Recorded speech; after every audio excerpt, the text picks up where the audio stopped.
Hey, I'm Mark Morton from Lamb of God, and you're watching Chaoszine.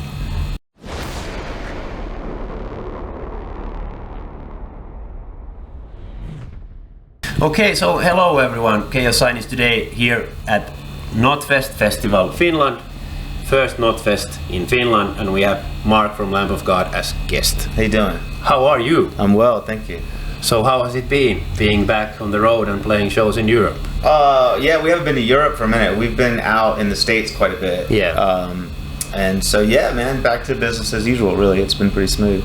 Yeah, a couple of hiccups. The travel's weird right now. The airlines are pretty overwhelmed, so we've had a few hiccups around that. But the shows are great, and yeah, back to doing what we do. So did it felt a little bit rusty to get back on the road after being home for quite a while, or how was it to get sort of back, back to routines again? Yeah, sort of? I mean, like I said, we've been out for about a year now touring the States, so we're pretty in full stride. Yeah, it was good to get back. It did that first tour we went out in the States. It felt really good to be out again. We were pretty well rehearsed, so I don't think we felt too rusty. Okay, Yeah. okay. So obviously you are now on the road again with Phil Demmel playing guitar with you. Yes. So how has it actually been? It's been great. Phil's he's covered in for us a number of times, even back in the States, when different guys have different things they have to come in and out of for. So Phil's like a wonderful stand-in for anybody except drums or vocals. Phil can cover. But is it like a different feeling to play with a different guy? Obviously you have played with Willie for many years, so is it like, and is it anyhow like different? I mean, I guess it's different in like certain parts. You can tell it's not Willie playing it. Yeah, and yeah. Obviously every guitarist has their own style. Yeah, a little bit different style, but Phil's so good and so professional. The guy has he kind of slides right into the groove that we have. So and he has been playing with tons of different bands. Absolutely, yeah. So he's quite a professional in that sense. Very as well. much part of the family at this point. Yeah. Yeah. Mm-hmm. So we are talking because you will be dropping a new album, Omens. Yes. October 7th. Okay. Okay. You weren't even aware anymore. Yeah, we are. This is all true. These are all facts. So, in terms of making the album, was it like totally different process than normal, or was it like normal process, or how was it for you? It was, writing the album was pretty much the same process. Okay. The songs start with guitar parts that Willie and I bring in, and we build from there. So in that sense, the writing process was very much the same. Although I do think that the other band guys got involved a little earlier than usual in the process. So everyone was really in the room together as the songs were being built musically. Randy was even around as the songs were being built musically. That's not always the case. Usually he'll get handed kind of completed instrumentals and then he starts writing to that. But he was kind of around through the whole the growth of all the songs, which is cool. And so everyone was very involved, and there was a lot of input and feedback from all the band members. So was it like all 5 of us completely due COVID, or was it like also a little bit planned that you will do it like this time more like that, or? I don't know. I don't know. Honestly, other than not touring, we haven't really changed anything about COVID. COVID really hasn't impacted the band other than not playing shows. I mean, we were still rehearsing and writing in rooms. It's not like we were. Has it done like any impact, like creative wise? Has it been like difficult when this has been sort of like no shows and sort of world is a little bit slowed down? No, it makes it way easier to be creative. Okay. Far easier. Okay. Yeah, so it's been like sort of positive thing for you. Yeah, 100%. Yeah. I mean, I hate that people got sick and that the whole world got turned upside down or whatever over this thing. But in terms of me personally, yeah, the time off the road was very welcome. And it was very conducive to creativity for me because I simply had more time. So I have more time to play guitar, to come up with ideas, to refine my ideas, to get together with Willie and work on songs. And you can't really do that out here. Out here, you're just airport, hotel, show, airport, hotel, show. Yeah. So was it like difficult to start writing the album since you had like a sort of album that you couldn't basically promote in a way that you most likely want to promote? It wasn't, man. And Willie and I both write all the time. Okay. So we don't like say, okay, now we got to write an album. We're always writing riffs. So it's not like, okay, now we start. Okay, now we're finished. It's like I have new riffs now. You know what I mean? Okay. So it's just kind of a constant trickle. So we just sort of collect our ideas, and then when it's time, we have a bunch of ideas. So we start. But do you still like complete them like in one process, or do you have like already like completed sort of songs that you are narrowing down when you are deciding what you're No. They grow and change, and different parts get moved around. So it's more like smaller ideas or riffs that you collect, and then usually, you go through. sometimes it's a whole piece of music, but it very rarely does it end up on the album sounding like it did when it came in as a demo. It changes a lot. So for Art, this is the second album with the band. So was he like more involved with the drumming this time around? I think so. Yeah, I'd say so. He was. I mean, not that he wasn't involved in the first one. He was very involved in the first one, but I think his confidence was up, and he. I think just sort of psychologically, everyone, especially him, was ready to have a bigger impact sonically on the record and to have more personality in the drums rather than. I think on the last album, the self-titled album, he played phenomenally, but he stuck very close to traditional Lamb of God movements, and on this album he stretched out quite a bit. But I guess that sort of like makes sense that he would do it, because I guess for the first album that you come in as a new guy, you want to follow the traditional thing. I think it's a balance, about finding the balance, about staying true to the historic sound of the band and how the band has sounded. You don't want to come in sounding radically different, but I think we're all ready and have been ready to allow him to grow within the context of Lamb of God, and he's done that for sure. So I've always like I said before the interview, that I've always liked about like in Lamb of God that you write like very diverse songs in an album. So how important do you feel that is as an aspect for the band? It's absolutely important, and it's something we take, we very consciously do. Not in the sense that, I'm going to write a song that sounds like this, but once we've collected songs, we start weeding out. If two songs kind of do the same thing, we'll either take those two and combine them into one that does it better, or we'll weed out the one that's not as, doesn't feel as exciting. So I look at it like if you were casting a play, you don't want two of the same character. You want the cast of characters, each character to hold their own position and have their own reason for being there. And I feel like that's kind of how we try and sequence our albums and how we try and compile the list of songs. Is there like normally like the first song that you starts the process, or how does it like work for you? What do you mean? Is there like sort of key song that you feel that this is good song for the album, and then you sort of start building around it? Or no, because it changes. The song you think is the best song is going to be the biggest song of the album. It changes 7 or 8 times over the course of writing an album. Okay, so it happens like every time pretty much. Yeah, and you get excited about what's new, and then you go back and listen to one you haven't heard in a couple of weeks, and you're like, wow, that's great, So it just moves around, man. It's just a process. So how much do the songs like actually change when you have a producer producing the album and sort of have some outside eye, or do you almost like make the songs complete before you hit the studio? Well, the songs are almost always complete before we hit the studio, but the producer is involved long before we hit the studio. Okay, so he's already telling his opinion. We do pre-production sessions where we'll meet up, just at my home studio, or sometimes we'll rent a house somewhere nice at the beach or something, and me and Willie and Josh, our producer, will go out there and just work on tunes for a week.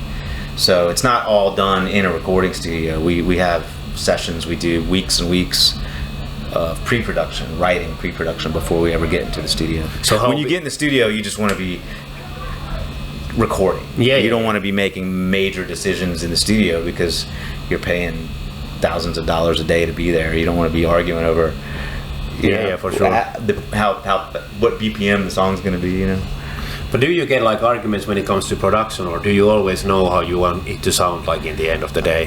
We don't spend a lot of time arguing these days, man. I think sometimes you seem quite chilled guys overall. Yeah, man. Now I think sometimes we'll have different visions for a song, or different ideas, or sometimes there'll be a part that Randy doesn't like, or there'll be a vocal I don't like, a lyric I don't like, or something. So we have to kind of navigate through stuff like that. But that's what a producer's for.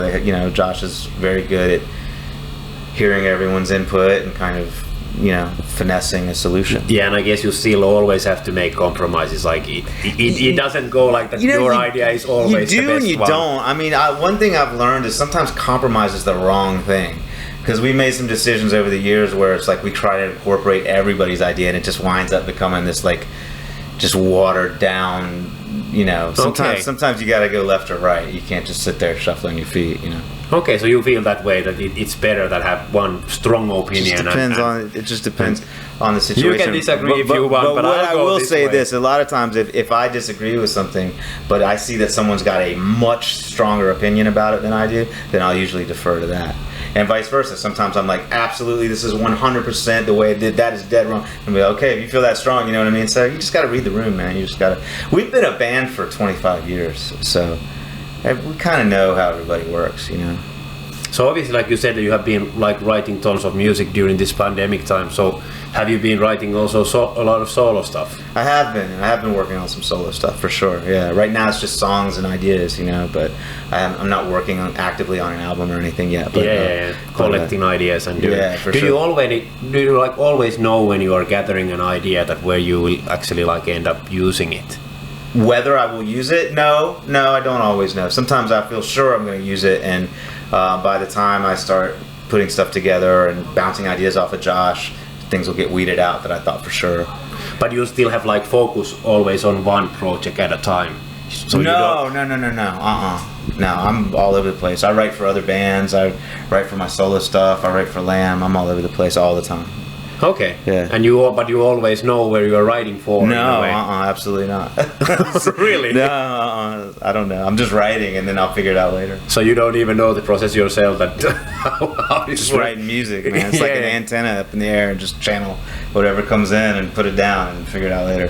When you are making an album, do you ever like talk that where you are gonna head like music-wise? That are you gonna like aim for like heavier stuff or more progressive stuff, or do you ever go like through those kinds of like discussions, or how do you? I think maybe sort of sometimes we'll reference like for a section, like, hey, let's do something that's sort of like, you know, kind of old school thrash here, or let's like, you know, there have been times when we're, you know, let's do something very, you know, you mentioned a song earlier before the interviews. Let's do something that's like an homage to like old punk rock and that kind of thing. So a little bit, but no, there's not.